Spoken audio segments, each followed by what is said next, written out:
मसीह के मधुर नाम में एक बार फिर से आपका स्वागत है। और हम एक विशेष जो है टॉपिक के अंतर्गत हमारे अध्ययन को जारी रखे हुए हैं और प्रभु यीशु मसीह का पुनरुत्थान। और प्रभु यीशु मसीह के पुनरुत्थान के बाद में जो कलीसिया में पुनरुत्थान की शिक्षा आई थी उसके विषय में अभी तक हमने देखा। आज एक महत्वपूर्ण चीज जो है हम देखने जा रहे हैं। पुनरुत्थान जो है वो पुराने नियम में भी जो त्योहार इजरायली लोग मना रहे थे उसमें भी था। उसमें पवित्र आत्मा का उतरना भी इंगित था। और इजरायली लोग जो बलिदान चढ़ाते थे, जो भेंट की बलियां थी, वो भी प्रभु यीशु मसीह के प्रथम आगमन, द्वितीय आगमन, पवित्र आत्मा को भी बताती थी। हालांकि जब हमने टेबरनेकल ऑफ मोजेस के ऊपर अध्ययन किया था, मैंने इन सारे बलिदानों के विषय में बताया था, इन विधियों के विषय में बताया था।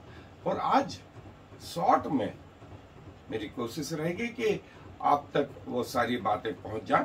यदि आप इसका डिटेलिंग देखना चाहते हैं, एक एक पर्व का, एक एक बलिदान का, तो आप YouTube पर tabernacle of Moses by doctor SG. Benjamin करके खोलेंगे, आपको एक एक डिटेल एपिसोड्स में मिल जाएंगे।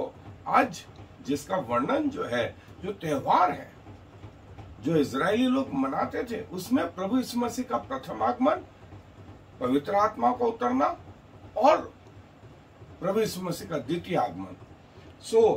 मैं बहुत बड़ा तो नहीं पढ़ रहा हूं, लेकिन जो है उसका एक हिस्सा बलिदान प्रतिदिन के, फिर सप्ताह के, फिर वर्ष के, महीनों के ऐसे थे।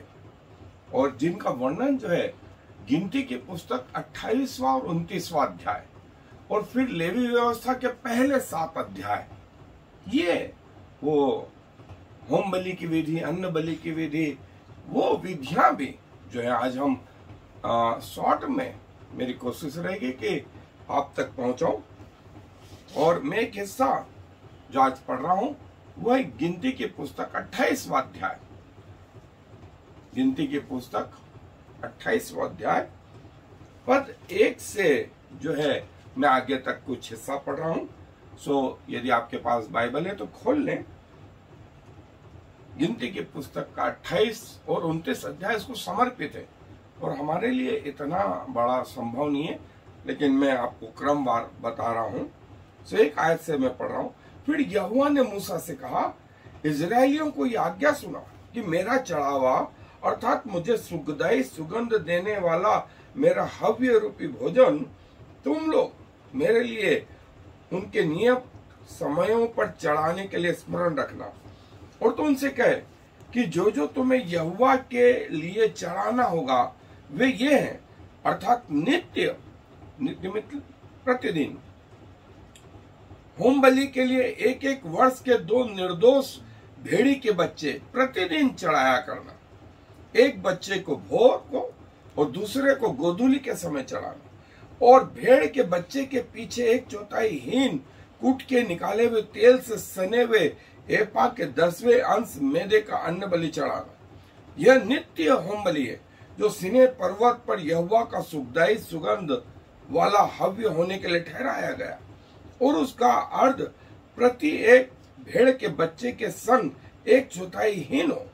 मदिरा का यह अर्ध यहोवा के लिए पवित्र स्थान में देना और दूसरे बच्चे को गोधूली के समय चढ़ाना। अन्न बलि और अर्ध समेत भोर के होम बलि के नाई उसे यहोवा को सुखदायी सुगंध देने वाला हव्य करके चढ़ाना। यह प्रतिदिन का। फिर साप्ताहिक 9वीं आयत में लिखा है, फिर विश्राम दिन के 2 निर्दोष भेड़ के 1 साल के नर बच्चे और अन्न बलि के लिए तेल से सना हुआ एपा का 2/10वां अंश मैदा अर्ध समेत चढ़ाना। नित्य होम बलि और उसके अर्ध के अलावा प्रत्येक विश्राम दिन का यही होम बलि ठहरा है। और देखें, प्रतिदिन का होम बलि, अन्न बलि, फिर साप्ताहिक होम बलि, अन्न बलि। फिर महीने, 11वीं आयत में महीने के आरंभ में, 16वीं आयत में महीने, पहला महीना, फिर 26वीं आयत में पहली उपज के दिन, फिर वर्ष के त्योहार। और आपको स्मरण हो, प्रभु यीशु मसीह भी इन त्योहारों पर साल में 3 बार, जैसा परमेश्वर की आज्ञा थी, यरूशलेम को जाते थे। सारे इजराइलियों को ये निर्देश था और वे अपने माता पिता के साथ, जैसा वो प्रतिवर्ष जाया करते थे, उस समय भी गए जब उनकी उम्र 12 वर्ष की थी, जिसका वर्णन लूका रचित सुसमाचार में। इसके अलावा ये कैसे जो है हमारे प्रभु यीशु मसीह को बताते थे। फिर उसके बाद में जो है लेवी व्यवस्था के पुस्तक, उसके पहले 7 अध्याय, ये भी प्रभु यीशु मसीह को बताते थे। इजरायलियों को शायद ये ना मालूम, लेकिन जब कलीसिया आरंभ हुई, चर्च आरंभ हुआ, तो आपको एक बात, उस समय का जो इतिहास है वो ये कि चेलों के पास भी नया नियम नाम की कोई चीज नहीं थी। उनके पास सिर्फ पुराना नियम, तोरा, ये किताबें थी। और वे भी जो है, चेले लोग भी मंदिर में इकट्ठा होते थे और परमेश्वर के लिए जो है, जो कहा गया था वैसा करने की कोशिश करते थे। क्योंकि प्रभु यीशु मसीह स्वयं ने कहा था, तुम्हारी धार्मिकता सदुकियों और फरीसियों की धार्मिकता से बढ़कर चाहिए, बढ़कर होना चाहिए। और प्रभु यीशु मसीह ने यह भी कहा, मैं व्यवस्था का लोप करने नहीं, उनको पूरा करने आया हूं। सो ये वो 7 जो है त्योहार और वे बलिदान, हम इनको बहुत डिटेल में नहीं, लेकिन हमारे अध्ययन के अनुसार हम इनको शॉर्ट में देखेंगे। और जैसा मैंने बताया, आपको इनका डिटेल देखना है, आप YouTube खोल करके ये टॉपिक डाल करके इसका पूरा डिटेल देख सकते हैं। सो आए मेरे साथ अध्ययन। सो जैसा मैंने बताया कि ये जो त्योहार थे, इजरायली लोगों को इसका महत्व शायद नहीं मालूम हो कि हमको ये त्योहार क्यों मनाने को परमेश्वर कह रहा है। प्रतिदिन के बलिदान, साप्ताहिक बलिदान, फिर महीनों के बलिदान और फिर वर्ष के, ये जो है इन सब में एक्चुअली प्रतिबिंब था प्रभु यीशु मसीह का। और उसका थोड़ा सा डिटेल जो है, जैसे यहां दिया कि जो पास ओवर या फसह का त्योहार था, वो रिडीम्शन, छुटकारे का त्योहार था। और मसीह यीशु में ये प्रभु यीशु मसीह की मृत्यु को बताता था, जो पूरा हो चुका। फिर अख़मीरी रोटी का पर्व इसी के साथ लगा हुआ था, जो प्रभु यीशु मसीह के खमीर को बताता है, उनके गाड़े जाने को बताता है, पवित्रीकरण को बताता है। ये बात भी पूरी हो गई। फिर प्रथम फल का त्योहार जो है, कटनी का त्योहार, ये इस त्योहार से लगा हुआ था। तो लगभग ये तीनों त्योहार एक समय में ही हो जाते थे और ये पुनरुत्थान को बताता है, प्रभु यीशु मसीह के पुनरुत्थान को बताता है। ये भी पूरा हो गया। फिर जो है 7 सप्ताह का त्योहार, 50वां सप्ताह जो है, जिसको सुबोध कहा जाता था, वो 50वें दिन पेंतीकोस्त का त्योहार, जो प्रभु यीशु मसीह के बाद पवित्र आत्मा के उतरने को बताता था, ये बात भी पूरी हो गई। ये बात भी पूरी हो गई।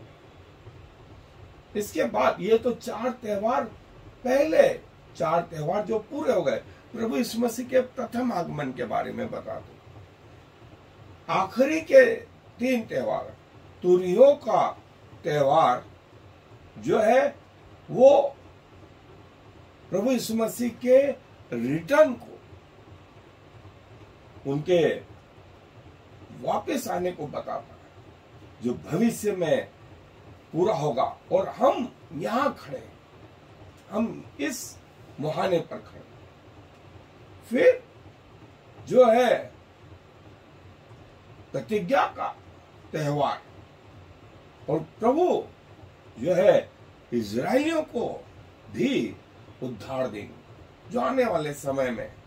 और तीसरा और क्रमवार में 7वां तंबुओं का त्योहार, ये जो है प्रभु यीशु मसीह के जो है उस हिस्से को बताता है जो आने वाला है। सो ये त्योहारों की स्थिति थी। सो पहला जो त्योहार था पासओवर या फसह का त्योहार, लेवी व्यवस्था का 23वां अध्याय 4 से 8 में, और ये हमें बताता था कि प्रभु यीशु मसीह के लहू को बताता, और मूसा को आज्ञा दी गई थी कि मेमना जो है काटा जाएगा, और मेमने का लहू जो है दरवाजों के अलंगों पे लगाया जाएगा। सो हम इसका भी डिटेल में अध्ययन कर चुके हैं, लेकिन यहां सिर्फ ये बताना जरूरी समझता हूं कि उस समय मेमने के लहू ने उन लोगों को बचाया जिन्होंने आज्ञा मानी, और वो लहू उनके लिए चिन्हानी था जो आने वाले समय में कलीसिया को बताता, जिसका वर्णन प्रकाशित वाक्य के 7वें अध्याय में भी है। और जो है वो लोग जिन्होंने अपने वस्त्रों को मेमने के लहू में धोया, वे बचाए गए, उन्हें उद्धार मिला। वे सब जातियों से थे, वे अन्य अन्य भाषाएं बोलने वाले लोगों में से थे, सारे विश्व में थे, सारे समयों में से थे। और यही तो यूहन्ना बपतिस्मा दाता ने कहा कि देखो परमेश्वर का मेमना जो जगत के पाप उठा ले जाता है, जो जगत के पाप उठा ले जाता है। और प्रभु यीशु मसीह वो मेमना था। दूसरा जो त्योहार था वो अखमीरी रोटी का, अखमीरी रोटी का, और खमीर जो है पाप को बताता है, पाप को बताता है। और ये जो है अखमीरी रोटी का त्योहार प्रभु यीशु मसीह के गाड़े जाने को बताता है और पवित्रीकरण को बताता है कि प्रभु हमारे पापों के खातिर जो है वो मारा गया। और जैसा मैंने बताया, खमीर पाप को बताता है, डिके को बताता है, प्रभु यीशु मसीह के गाड़े जाने को बताता है। और अखमीरी रोटी मतलब बिना खमीर वाली रोटी प्रभु यीशु मसीह के जो है उस पाप रहित जीवन को, बिना खमीर वाले जीवन को बताता है, जो बताता है कि प्रभु यीशु मसीह हमारा परफेक्ट सैक्रिफाइस।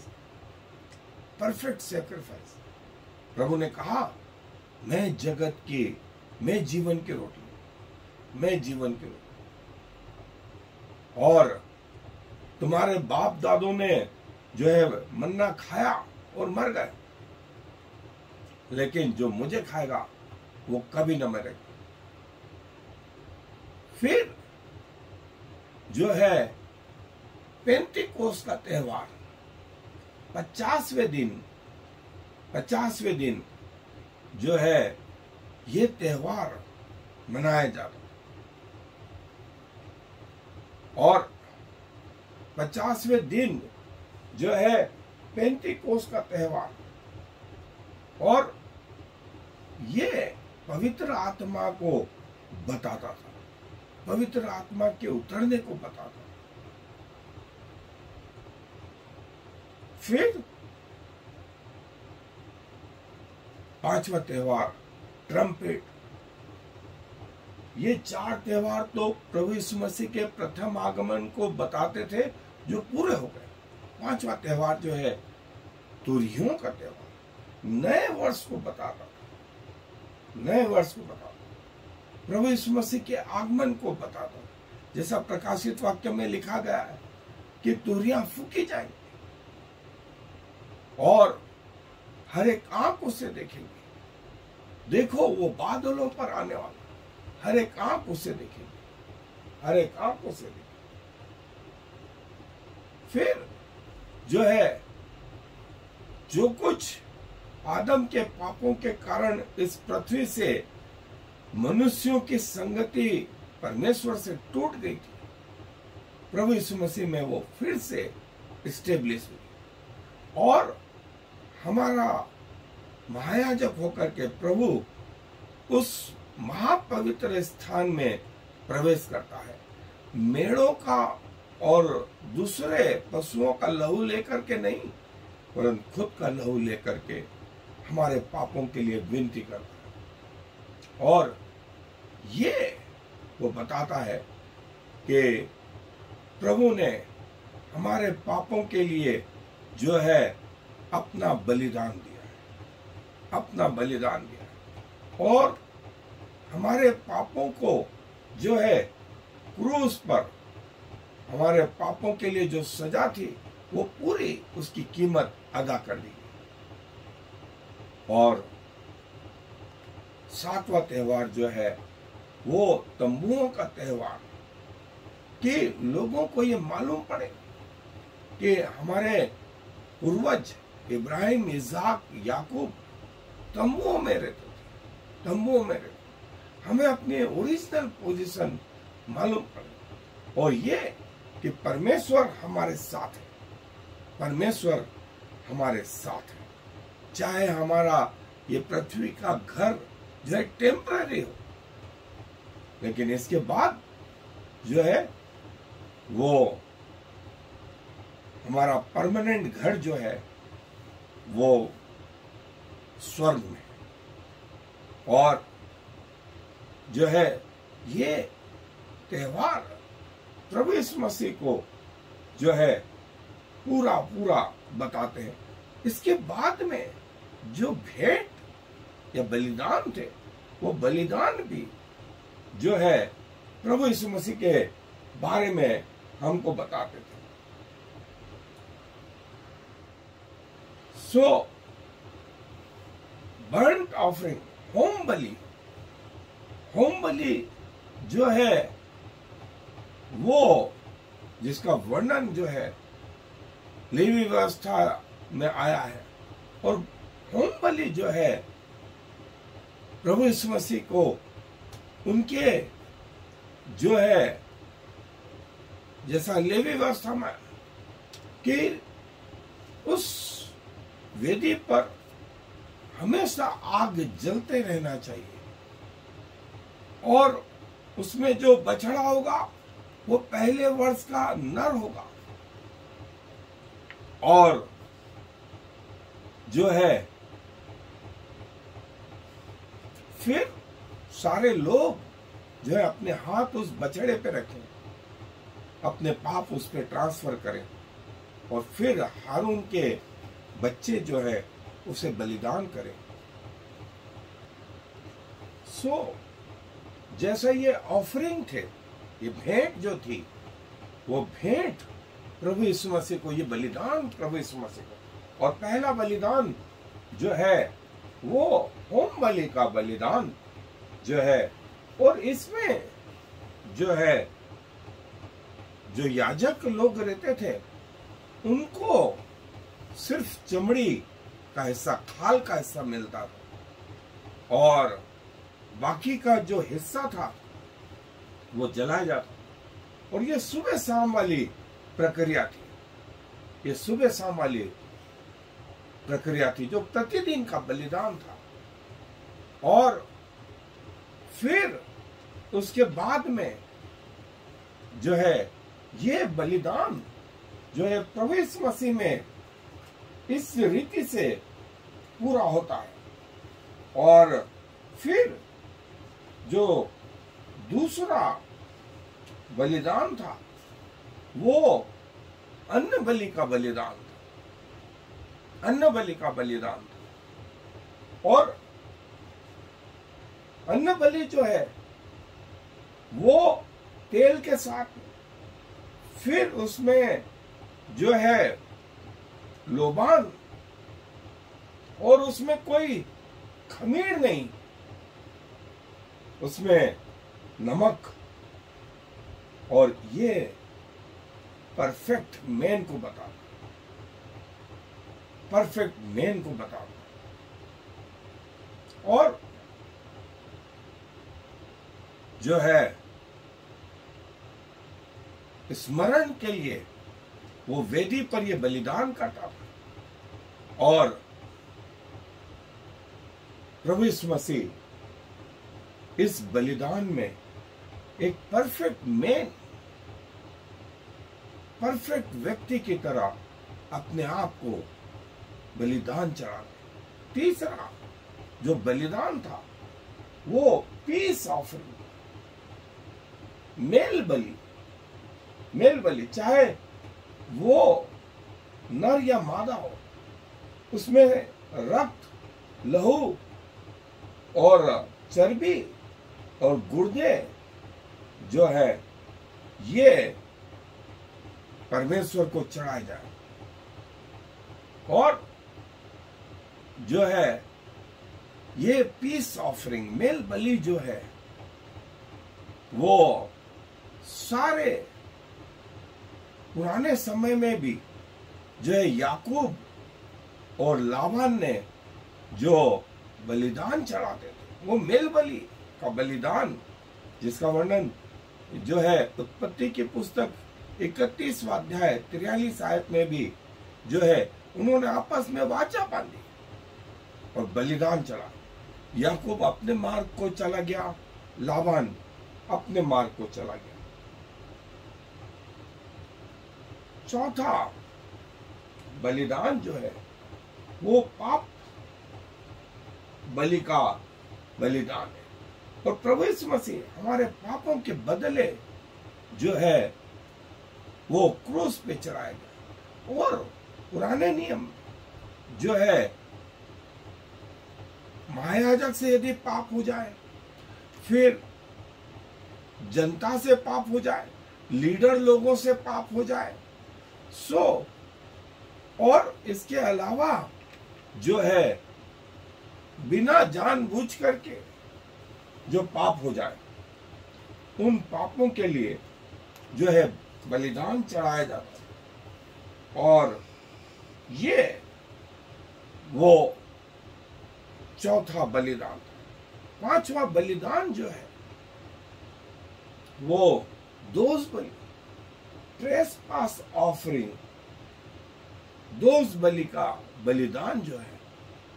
और ये जो है हमारे पापों के लिए प्रभु यीशु मसीह ने जो सजा सहनी थी हम लोगों को, वो उन्होंने सही कि उनके मृत्यु से हमें जीवन। और ये बलिदान एक एक करके ये बताते हैं। और जो है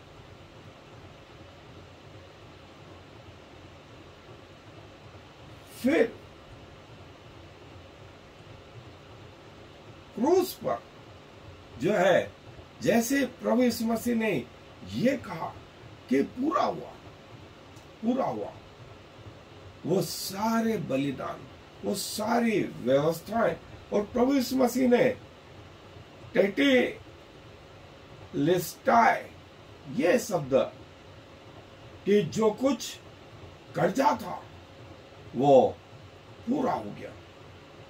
और प्रभु यीशु मसीह ने जो है हमारे बदले, मनुष्य जाति के बदले जो है वो बलिदान दिया।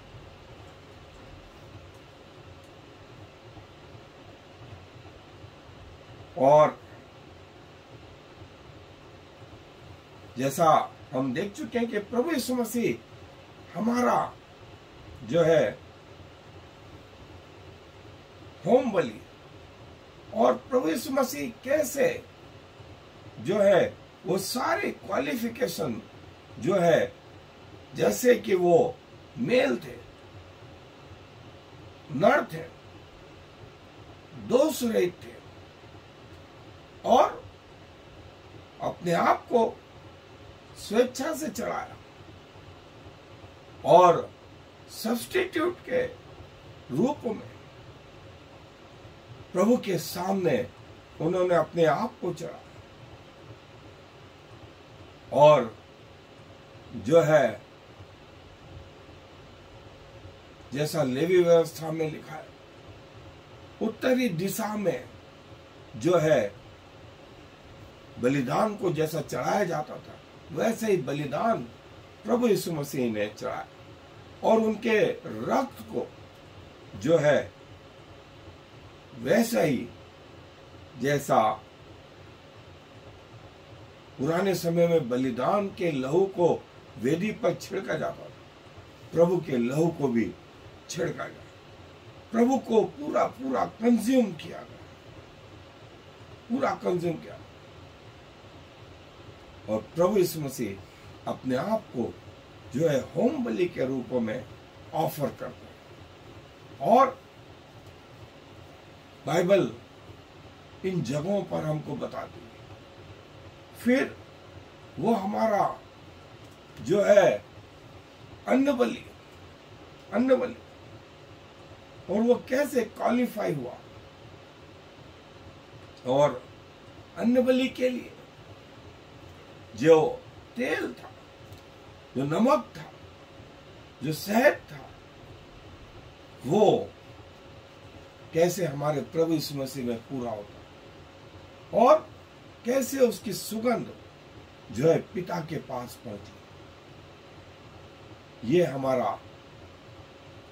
फिर उसमें जो है लोबान, आपको याद होगा कि लोबान उनके जन्म के समय में भी प्रेजेंट किया गया कि हमारा महायाजक होकर के वो जो है तैयार रहेगा।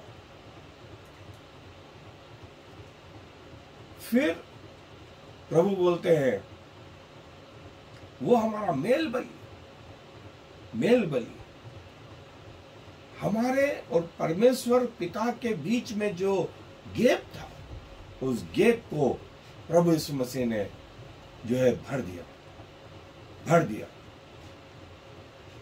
और फिर वो हमारा पाप बलि, पाप हमने किए, पाप मनुष्य जाति ने किए, लेकिन सजा प्रभु यीशु मसीह ने इसलिए सही कि हमें पापों से मुक्ति दिलाई और जो है सबसे अंत में जो है दोष बलि के हमारे कीमत अदा करी गई। इसलिए पतरस बोलता है कि तुम्हारा छुटकारा लहू और मांस से नहीं, लेकिन प्रभु यीशु मसीह के बहुमूल्य लहू के द्वारा। दोस्तों, अब ये हमारे हाथ में कि हम इन बातों को स्वीकार करें या इन्हें रिजेक्ट करें। और प्रभु आमोस नबी की पुस्तक में बोलते हैं, इसके अलावा यशायाह नबी की पुस्तक में भी बोलते हैं, मुझे तुम्हारे त्योहारों से घृणा है, लेकिन मैं तुम्हें प्रभु बोलते हैं कि मैं तुम्हारे त्योहारों से आधा गया हूं, तुम्हारे बलिदानों से आधा गया हूं। टूटा हुआ मन परमेश्वर के योग्य बलिदान। हे परमेश्वर, तू टूटे और पीसे हुए मन को तुच्छ नहीं जाता। और दाऊद बोलता, यदि तू होम बलि और मेल बलि चाहता तो मैं उन्हें देता, लेकिन तूने ये नहीं चाहा। प्रभु ये चाहता है कि हमारे जीवन बचाए जाए। अब इसके बाद भी फिर प्रभु बोलते हैं कि ऐसा क्या करना बाकी रह गया जो मैंने तुम्हारे लिए नहीं किया। ऐसा क्या करना बाकी रह गया? पुराने नियम के अनुसार, व्यवस्था के अनुसार सब जो संभव था वो मैंने तुम्हारे लिए करा। लेकिन क्या कारण है कि जब मैंने फल की आशा करी तो मुझे कांटे मिले, मुझे कांटे मिले। सो प्रभु हम सबकी सहायता करें कि हम प्रभु के इन बातों को समझ पाए और उसे अपने जीवन में आमंत्रित करें। आए दुआ। प्रभु जी धन्यवाद देते हैं, जो हमसे असंभव था वो आपने कर दिखाया। मनुष्य जाति में कोई भी ऐसा व्यक्ति नहीं था जो पवित्र हो और फिर लोगों के लिए अपना बलिदान। प्रभु आप ही स्वयं मनुष्य बन के इस पृथ्वी पर हमारे जैसा जीवन और उस पवित्रता के साथ आप क्रूस पे गए। वे तमाम व्यवस्थाएं जो पुराने नियम में थी प्रभु, आपने उन्हें बलिदान के रूप में, अपने प्रथम आगमन के रूप में, अपने द्वितीय आगमन के रूप में जो है पहले से वर्षों पहले आपने ये स्थापित करा। और प्रभु इन अंत के दिनों में आपने अपने लोगों की आंखें खोली कि वे आपके इन रहस्यों को समझ सकें। प्रभु हम धन्यवाद देते हैं कि जो कुछ संभव था वो आपने हमारे लिए किया कि हम किसी न किसी रीति से आपके नजदीक आए और आप में जीवन पाए, अपने आप को आपके समीप लाते हैं, अपना शरीर, अपना प्राण, अपना आत्मा आपको समर्पित करते हैं। और प्रभु हमें अपने राज्य में ग्रहण करें, हमारा उपयोग आपकी महिमा के लिए करें, क्योंकि सारा आदर आपको देते हुए इस विनती को प्रभु यीशु मसीह के नाम से मांग लेते हैं। आमीन। और I am the Lord. There is no other God. I have prepared you even though you do not know me, so all the world from east to west will know there is no other God. I am the Lord, and there is no other.